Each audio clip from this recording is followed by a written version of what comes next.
Hi, welcome back to SlydeBytes. If you're not familiar with the channel, this is a budget guitar and gear review channel. And I provide my own equipment. Nothing here has been provided as of this day. Nothing here has been provided by anybody else, excluding family and friends who have given me gifts. All this is my own gear. So today we are going to continue on with the beginner series. We took a break last week to look at a guitar.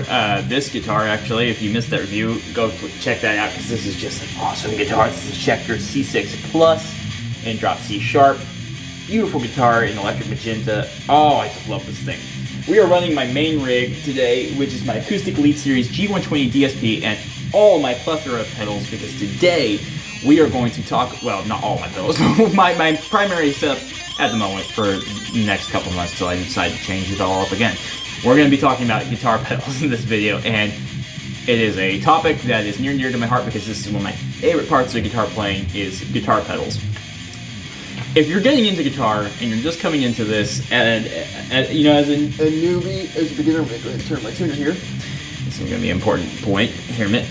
If you're a newbie into guitar, one of the biggest things once you start getting in, you know, you got your guitar, you got your amp, you kind of know once, you know, kind of what you want to do musically with your styles, and you're listening to different music and everything that we talked before. You're getting your chords, you know, you're getting all your chord shapes, power chords and regular chords and all that down.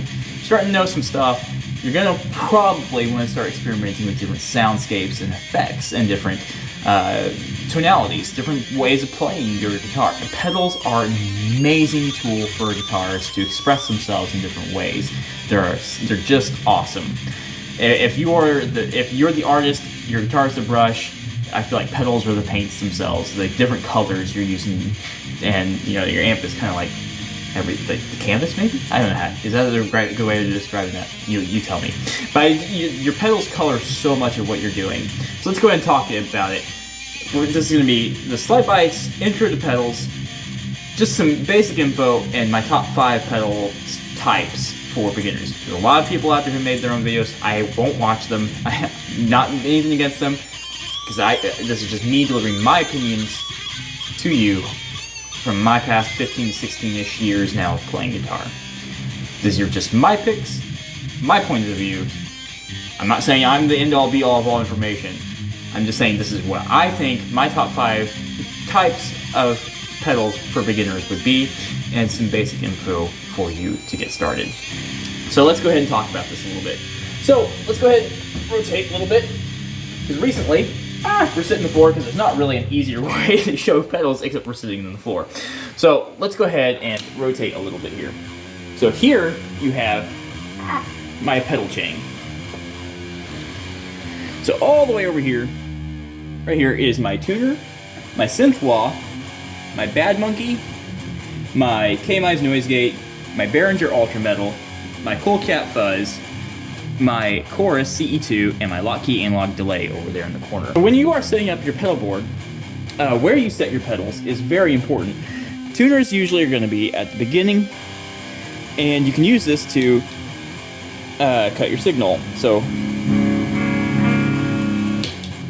now signal's cut, but it's also nice to have a tuner in there. And yeah, obviously you saw there we were in C sharp. The synth wah works for me up here the best. You get the least amount of effect on the volume and everything up here, and it doesn't mess up the tonality, because that kind of does tend to happen. I like my overdrive right here. In between my distortion and the overdrive is a noise gate, because that helps clean up some of the extra buzz.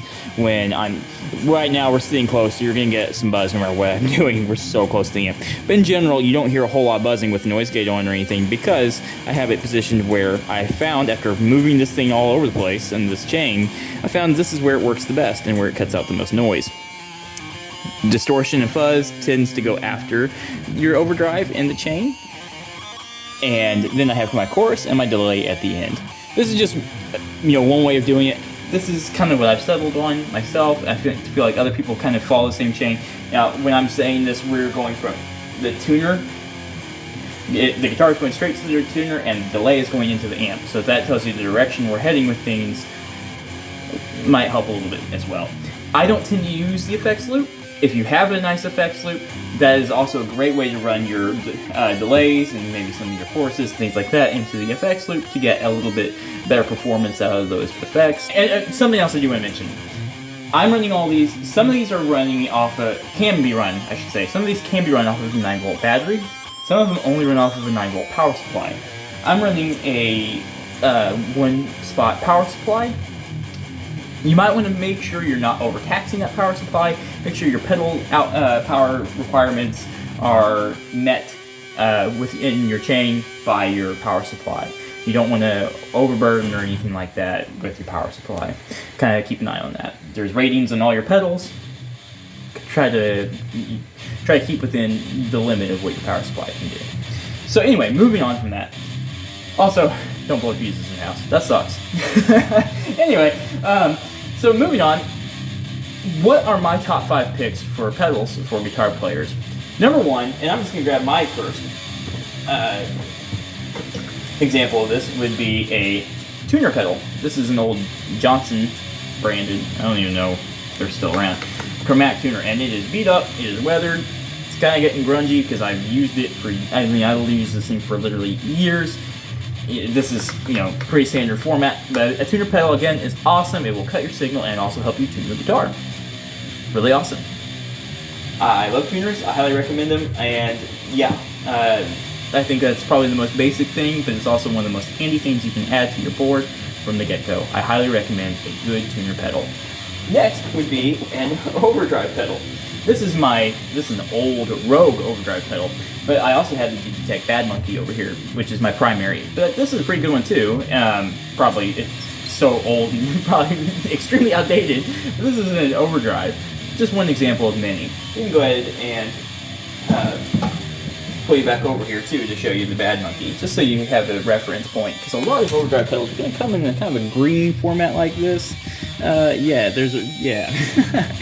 this is the Digitech Bad Monkey. That's another great example of a overdrive pedal. It gives you a little bit of gain, or you can, some people cut the gain, use it as a volume boost or a clean boost. You can do it however you wish. There's no wrong way to use pedals, just so you know. There's better ways to set them up probably in order to get the best out of your tone, but there's no wrong answer. You use the pedals to do however you want to get the tone you're seeking and achieve what you're after. Don't look at guitars as certain rules. Be free to express yourself and the sound you're looking for as you see fit. So, from an overdrive, and again, an overdrive can just provide a little bit of gain. Let's go ahead and turn off my tuner. So here's the clean sound on the bridge. Let's go ahead and turn on the Bad Monkey.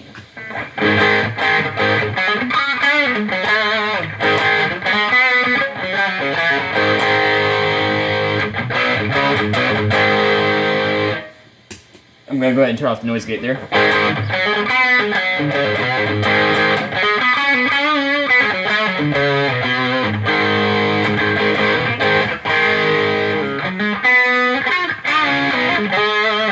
And that pickup.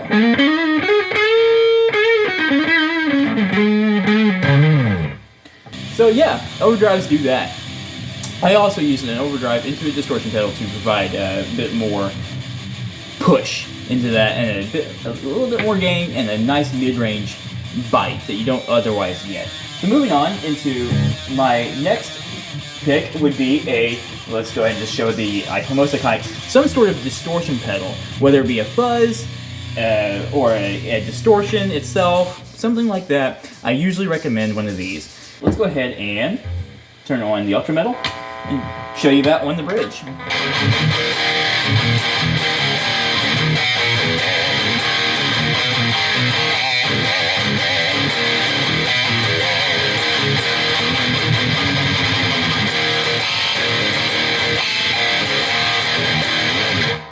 So let's go ahead and turn on my noise gate because it's going to get noisy without it. So here we go.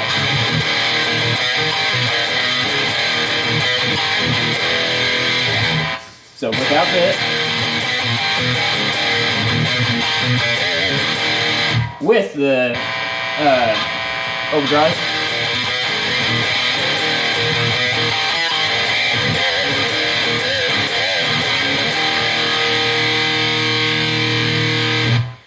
there you go. So I recommend something crunchy. Next is going to be some type of modulation, undulating type of effect. Whether that be something like this, Ultra Vibrato by Behringer, and again, you can get so many pedals for good prices these days. It's so awesome. The Music Lily Tremolo is another good one. Or you can go fairly expensive now, it probably wasn't when it came out, and do something like the Boss CE2 Chorus. And I'll let you hear what that sounds like real quick. Go ahead and turn that on. And let's go to the middle position. It's probably my favorite position for modulated effects. First clean.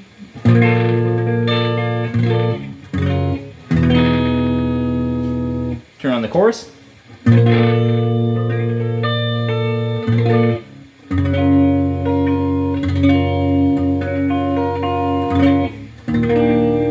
can change up some of the parameters here.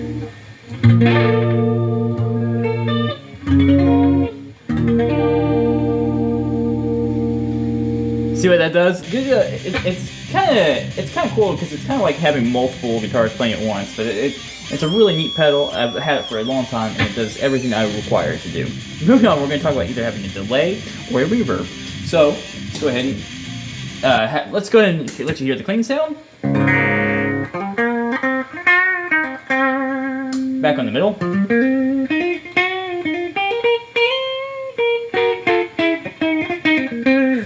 Let's go back and have some delay now.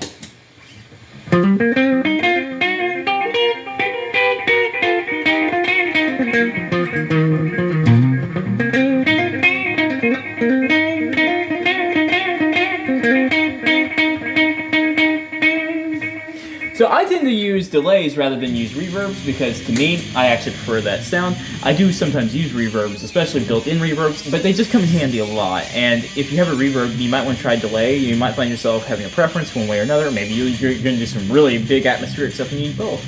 Highly recommend it. It's an awesome thing to have on just in your toolbox equipment. And yeah, I highly recommend it. So to go back over that, my recommendations are having a tuner pedal. Number 1. Number 2 is an overdrive pedal. Number 3 would be a distortion pedal. Number 4 would be some type of modulation, whether that be a vibrato or a tremolo or the chorus. Heck, even throw a wah or something. Throw some type of cool, neat sound effect in there. That's kind of what I see those for. They're really awesome and handy to have. And of course, last on the list would be something like my delay pedal, which here's another example of one, a delay. So yeah. So there you go. Those are my kind of quick pointers on getting into pedals and effects. I hope this was helpful for some of you out there that are just getting into this because it can be kind of confusing. The way I show you my setup is just how I do it. It's not necessarily right or wrong. You might find better results, getting away from the textbook way, which is kind of how I follow a little bit for guideline on this. You might be better off getting away from it for your tone. It is really something you're going to have to sit down and experiment with. Try different brands of pedals. Again, cheap pedals. Some of these pedals, like the Behringer pedals, were only like $20. Especially, I think they were around $25. Some of the Amazon Lock-Key Delay and the Music Lily Tremolo, those were like $20. So yeah, the sky's the limit on pedal prices. Literally, some of them go for ridiculous prices. Some of them are very, budget-minded and affordable. I just recommend experimenting and start a collection. You can always swap it around and use it on different amps, different setups, different boards in the future if you don't like it. That's a very low-level, basic primer on getting into guitar pedals. There's a lot more we could go into, but this is just the basics. We're just going to start there, and those are my 5 recommendations for the pedal types to get into. Guys, I hope this was helpful for you. I appreciate all of you who keep coming back. I appreciate all of you who came today to watch the video. I will have more content in the future. I really appreciate the likes and subscribes. We've reached another milestone, and I really appreciate that. It goes a long way helping the channel so grow, and I really do. It means a lot to me for everyone who likes and subscribes and leaves good comments on these videos because it really does keep me going. Also, please check me out on SoundCloud, Facebook, Instagram, Twitter, And where else am I? Is that everything? And the community page here on Facebook, or here on YouTube, I'm sorry. The community page here on YouTube for, polls, behind the scenes content, my Gundam stuff, if you're interested in any of that, and in my original music, which I post a lot of bluesy stuff on SoundCloud and a lot of metal on Instagram. So, but you kind of mix all over the place. I kind of do all kinds of things. Guys, thank you so much. Appreciate all of you. Keep shredding, partners. I'll see you soon with more content. Bye.